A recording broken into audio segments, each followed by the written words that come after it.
During a high school class project, my teacher told me it's unrealistic being a CEO. It's been my dream to be a CEO since I was 10. So I told her, it is realistic. Follow me on my journey to learn what it takes to become a CEO.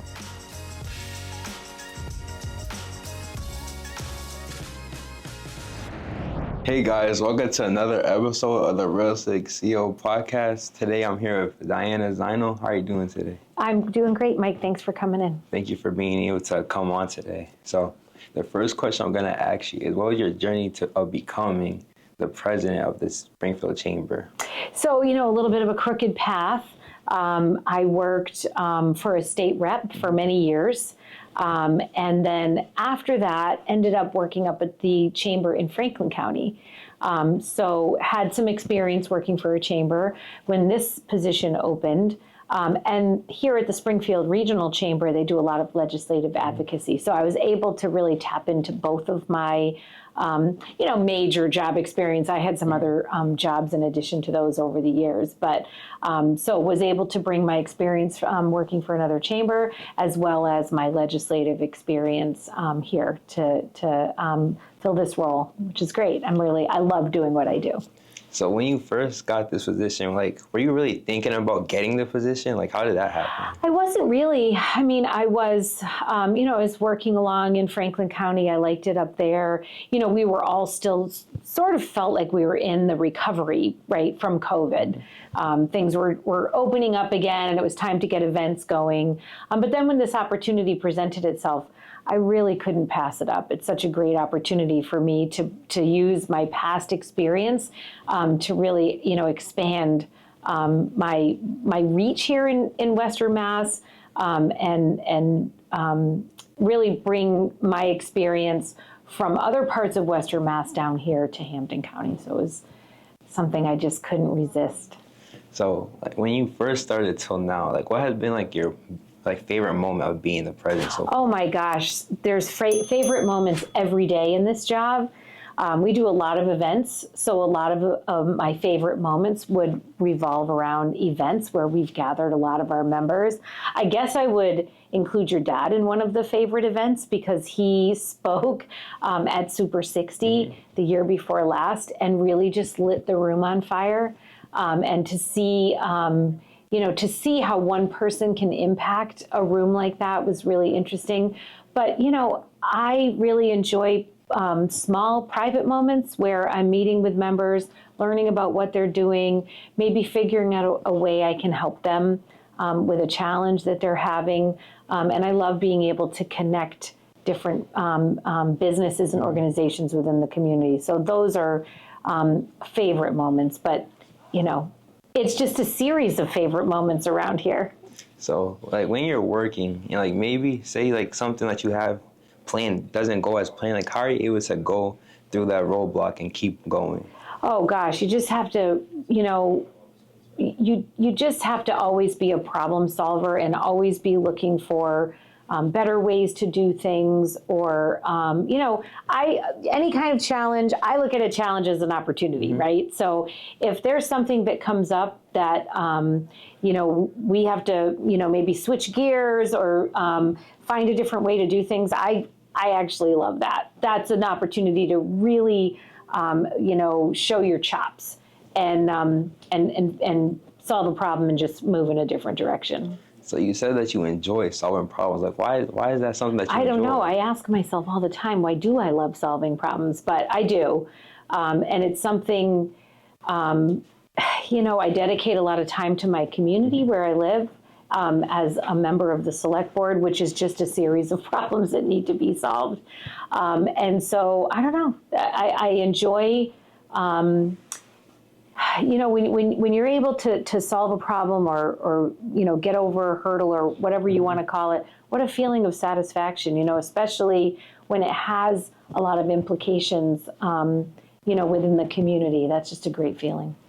So when you're solving problems, how are you able to keep that positive mindset of I'm going to get over this because I just love solving problems?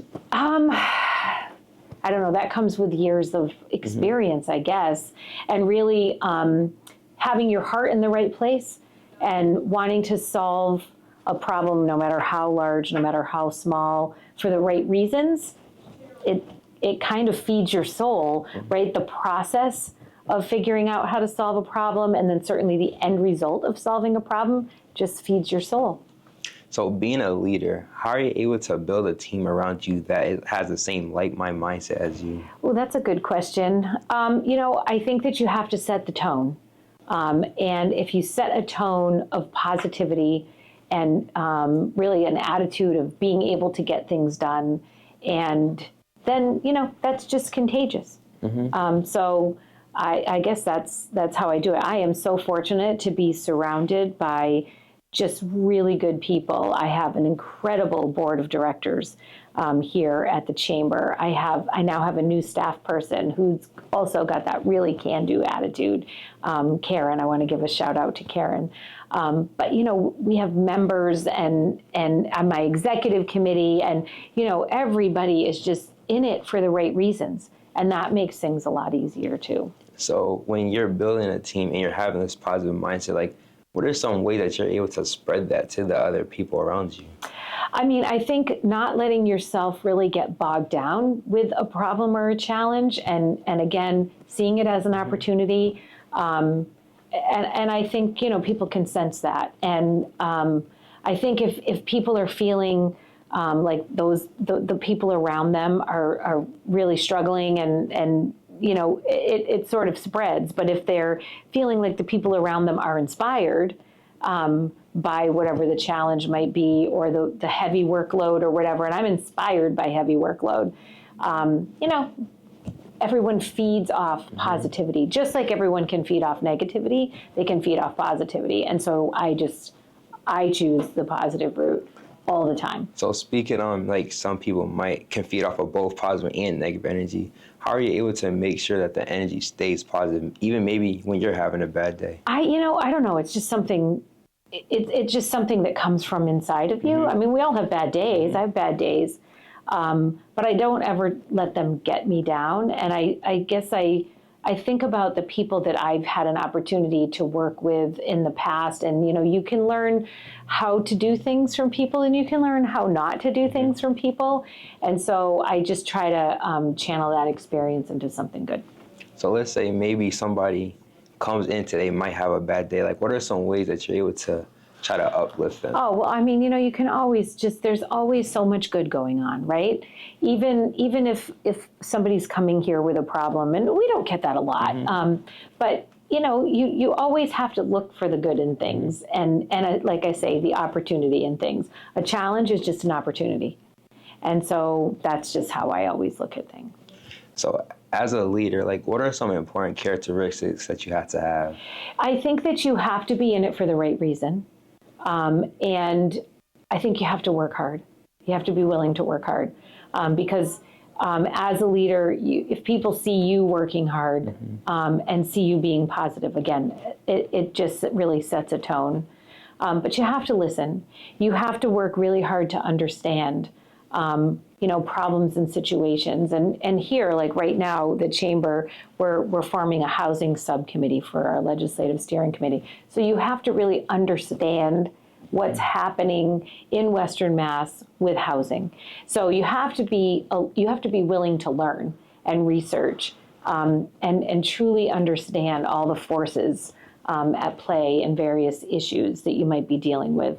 And the same is true, of my work on the select board in Hatfield, really understanding the issues. And that means, listening to people who may be affected on both sides of what's happening. And that happens a lot here at the chamber too with our legislative work, really understanding, both sides and being willing to dig in. So you have to just continually learn and be open-minded. Those are definitely traits, but working hard is the biggest one. Working. I've noticed every single person so far has said listening is an important trait to being a good leader. Why is that? Because you can't, you just don't know everything. I don't know everything. I know for sure I don't know everything. And so, listening to people and listening, about different issues or their problems, or even just as I meet with businesses and new members or potential members, learning about what they're doing just enriches, my life so much. I mean, I'm fascinated by what people are doing. I love to meet people themselves. I love to learn about what businesses and organizations are doing. And so it just gives you a depth, that extra depth of understanding. And also it lets people know that you really care about what they're doing. So listening to people is just paramount. It's paramount to being a good connector. It's paramount to being a problem solver. And it really is just a fascinating way to get through your day. So, like, being able to listen, like, what do you say is, like, more important for you, being able to listen or being able to, like, help people go into, like, the right direction when they're working? Well, they happen together in tandem, right? If I haven't listened, I can't try to solve a problem if I don't understand it. Or I can't try to think about, taking a business that approaches the chamber and wants to be a member and wants to know how does being a member benefit their business. I have to listen to what their business is about before I can explain to them how the chamber can help them. So I would say listening is probably the most important, but then obviously because I've listened, I have an understanding of a lot of things and I can then connect. I had somebody join the chamber last week, and as I'm listening to her talk, I said, there's somebody I need you to meet. And so I've already connected them, and they have a meeting scheduled this week that's going to help both of their businesses. So I don't know, listening and then taking that, what you've learned and being able to connect people and use that knowledge is really important. So you like to, like, be in the community a lot and, like, help others. Like, why are you, like, so always willing to help others? I don't know. I again, it feeds my soul. I am a people person. I love to meet all kinds of people. So I always tell people my what's your super, like, my superhero strength is talking to strangers. So I just enjoy meeting people, and I live here and I work here, and so I want to make sure that this whole area, when I talk about it, I guess I kind of talk about Western Mass in general.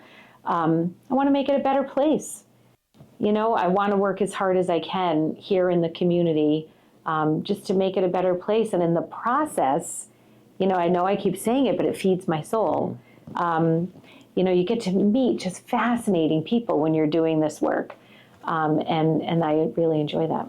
So when you're out in the community and, like, connecting with others, like, what is it about when you're helping other people connect so much that it's like you just always say feed your soul? People are fascinating, right? People are fascinating. So I have met so many different people, and learning about them professionally, learning about them personally, it's just really, just to throw yourself into the world and into the community. There's so many great people to meet, and people are working hard and they're doing amazing things, and sometimes they're doing amazing things no one knows about, and I have the opportunity to learn what they're doing. There's just a lot of great people out there, and I just love meeting them. If you were to give advice to your 18-year-old self right now, like, what is the most important thing that you would tell yourself? That relationships matter, and to take care of relationships, to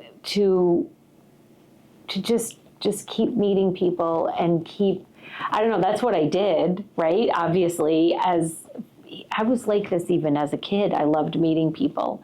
What would I say? I mean, I would say just keep working hard, work hard. Whatever your passion is, keep learning about it and keep working hard at it. So why is working hard important to you? Because you said that plenty of times today. I wouldn't even know what to do with myself if I didn't have a lot of work to do. I think working keeps you sharp. It keeps you focused.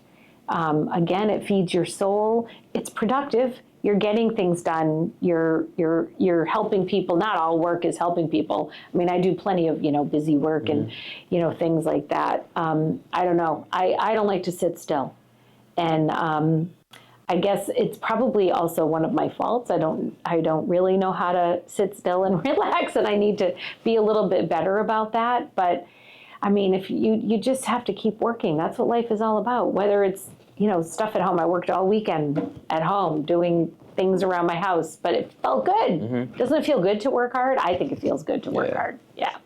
So maybe, let's say like you might be feeling like a little lazy today. Like, what are some ways that you're able to build yourself back up to going into the I gotta work hard mode? Well, there's just always a lot to do. And I have a hard time relaxing when there's things to do. So yeah, I try to stay organized. That's part of it too. You really have to try to stay organized and stay focused on what you have to do. Like right now, we're already planning here at the Chamber, we're planning all of our events for the next year, which would be basically September through June. So there's really no time to rest when you realize that there's people relying on you, and all of this stuff requires a lot of work and a lot of thought and planning. So organization is also really, really important. Organization and focus. So what are some ways that you're able to stay organized? Well, thank goodness for computers, right? So I stay organized that way. And, I don't know, I'm always thinking. I'm always, I'm someone who wakes up in the middle of the night and thinks and has, makes plans. And I don't know, I have my own little systems for staying organized and remembering things. I use a lot of sticky notes. They're all over the place. And, sometimes you forget things or whatever, but it's pretty rare. I don't know, I have my own system, and I think everybody has to also develop their own system of what works for them to stay organized and stay focused. So you said that you got to stay focused a lot too. Why is staying focused important to you as well? Again, because when you're this busy, if you're not staying focused, that's when you're gonna forget things, or or work will pile up. I don't like to let things get behind. I'd rather stay on top of things. I find that that's a much more efficient way to operate. And so I like to, that's a good word, efficient. I like to be efficient and focused, and organized. That's how I am even at home. That's how I am in my office. Like everything's always, really organized, and that helps keep me on track. Because getting off track would be horrible when you're really busy. It would be really hard to right yourself. So I don't let that happen. So you said that you're a people's person. So like maybe say you're talking to somebody and maybe they just try to bring down your energy. Like what are some ways that you're able to just rub it off? I don't have it happen. I don't know. I love to talk to people, and I think if you are talking to someone, even maybe somebody you don't know very well, but you're genuinely interested in human beings like I am, I think people can sense that. And another thing that I think I'm able to do is when I'm communicating with someone, I like to use the word familiar. I like to make sure they feel like I'm very familiar to them. Like you can give pieces of yourself to people, and then they know that you're communicating with them genuinely, and that you really, really enjoy the communication. So I don't ever really feel like I meet someone who brings me down. It's just the opposite. I meet people and they bring me up. I mean, it's so nice. Like I'm constantly telling my husband, when we're talking at night about these fascinating people that I'm talking to, or a great meeting that I had. I don't ever really have interactions that I don't feel really good about. I don't know. I guess maybe because I do genuinely enjoy people, so people feel that. They feel that. So, when you're networking, what are some ways to make them feel that you're actually there to help them as well, and not just try to? Yeah, we had an event recently, and there was somebody who was, kind of quietly standing off on the side. I'd never seen them at an event before, and I just went up and introduced myself and said I was really glad they were there, and talked to them about where they were from. And it didn't take long, to really have that person feel comfortable and warm up, and then I saw them interacting with other people. So again, I think if it just comes from a genuine place, of I don't know, I just do it. It's like I said, it's sort of my superpower of talking to people. But again, I think humor goes a long way. So, if you can meet someone and maybe break the ice with a little laugh about something, people appreciate that. So you're very busy at work. So like, what are some ways you're able to balance work with your family time as well? Yeah, I mean, like I say, I think I need to do a little bit better job of that. But, I enjoy my family. So I love nothing more than a quiet evening of just being home. I'm not home that much, because I work a lot and I do have the other duties with my elected role in my hometown. So I just genuinely love time at home. I love to cook. So cooking is actually a hobby and it relaxes me. I spent a lot of time cooking yesterday and it was just great. I made some delicious things. And so I will enjoy doing that. Just trying to maybe sit outside, get a little fresh air. And, I have dogs. We were talking before we started filming about dogs. And, I just like to hang with my dogs and my kids. And I didn't mean to put my dogs before my kids and my family. But I try to just enjoy quiet time with my family when I can. Can you tell me a little bit about your elected role? Sure. So many years ago, actually back in 2000, I first ran for the select board in Hatfield and was on for 6 years and then sort of took some time off when my kids were little. I actually had my third baby when I was on the board the first time. So life was pretty hectic. I had kids in sports and everything. So as soon as the kids grew up, I ran again. And so I'm now starting my 6th year of the second term. So it'll be 12 years.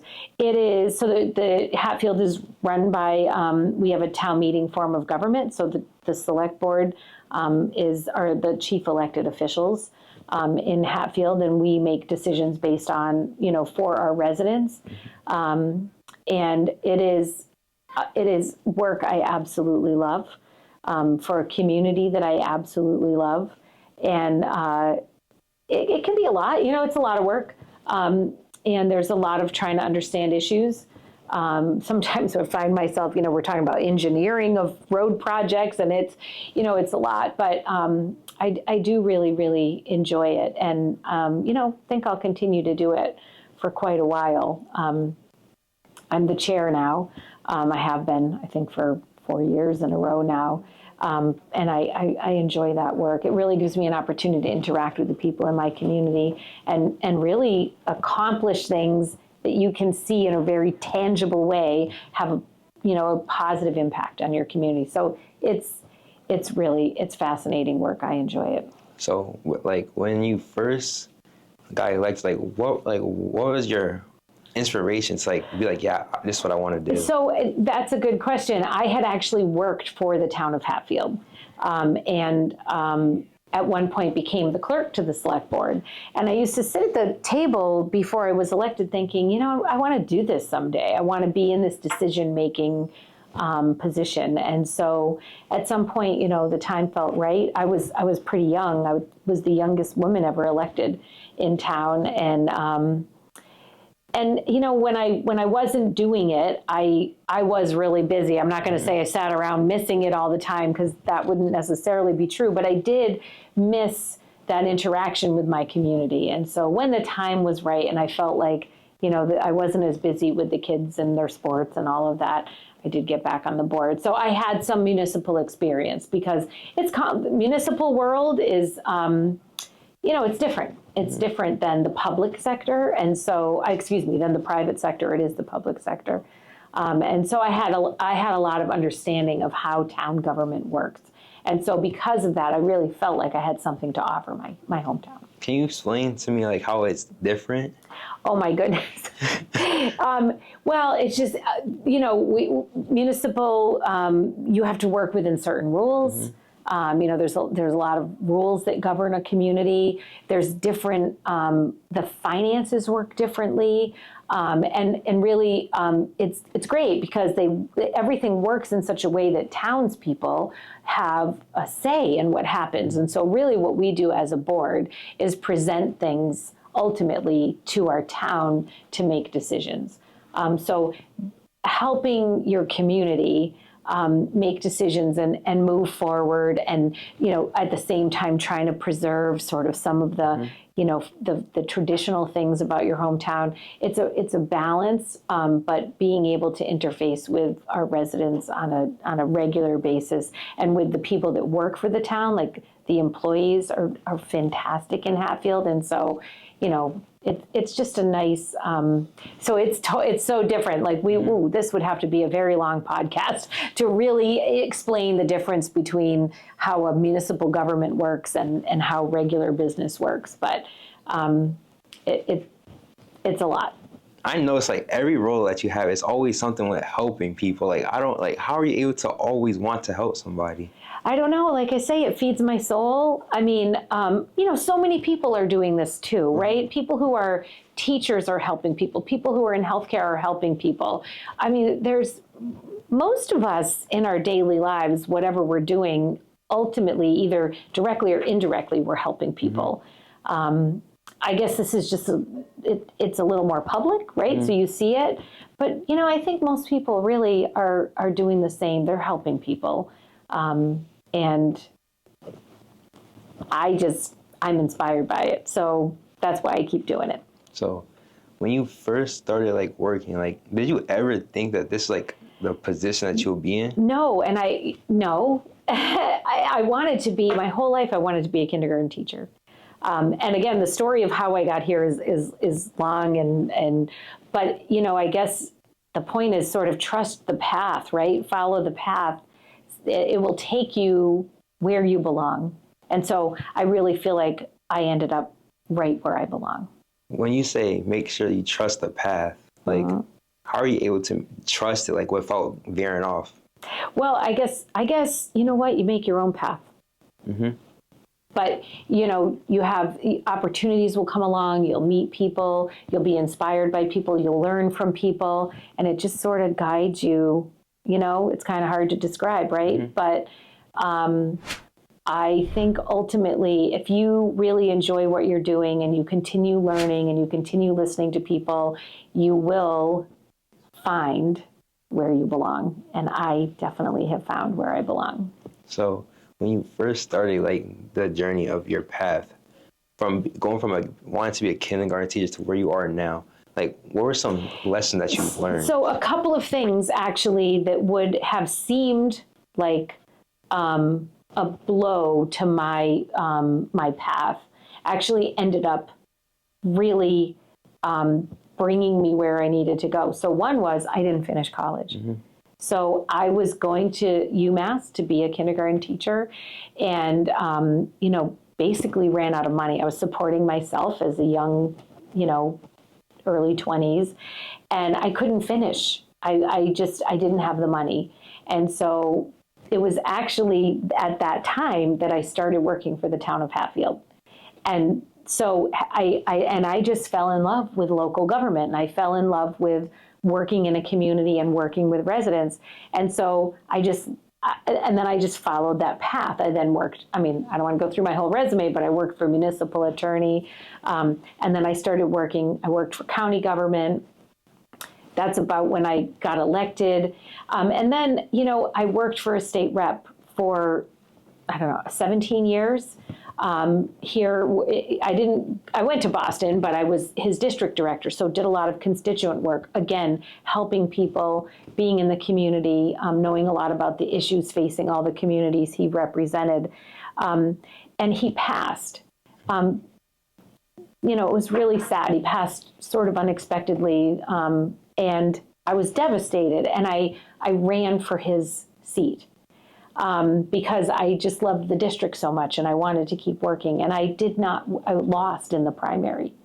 But ultimately, it led me to the Franklin County Chamber and into this place where I could now work on things like economic development, workforce development, supporting businesses. It really just led me to where I could take all of that previous experience that I had and apply it in real and tangible ways to help my community. So it really was one of the best things that ever happened to me, to be perfectly honest. So I guess that gets back to that trust the path, right? And you can turn everything into something positive. So when I was working for the state rep, I was really fascinated by some of the workforce challenges locally, by economic development and how that worked. And so here I am in a job where I can, work in that arena and just wake up every day so excited to go to work. So a challenge or an obstacle or something that might feel like it's setting you back, it's not. Mm-hmm. Not if you really channel everything into something positive. So for my last question, what's a fun fact about yourself that not many people really know? Oh my gosh. Boy. Well, I do love to cook. Let's see. A fun fact nobody knows. I don't know. I'm kind of an open book, so people pretty much know most of the things about me. I would say, I don't think there's much about me that people don't know. I like to give pieces of myself to people, so I don't have anything. I don't know. Okay. I'm not good at thinking about that stuff, but I am a great cook. What's your favorite thing to cook then? Oh my gosh, everything. I love to cook everything. I love to make a meal, right? So I like to plan a meal, shop for it, use the best ingredients, and make it pretty, and serve it, and present it nicely. I made homemade meatballs yesterday, and it was something that took me a long time, and they were so delicious. And I don't know, that's my creative outlet. Mm-hmm. I'm not a particularly creative person, so maybe that's something. I am really not. I have no creative talents except cooking. I can't sing, I can't sew. I can't do any of those things. I don't play music, but cooking is my creative outlet. Thank you for coming on today. You're welcome. I really appreciate it. I'll have to have you over for dinner sometime. Yeah, I will love to. Hey guys, thank you for watching this episode of the Real Estate CEO podcast. See you in the next one later.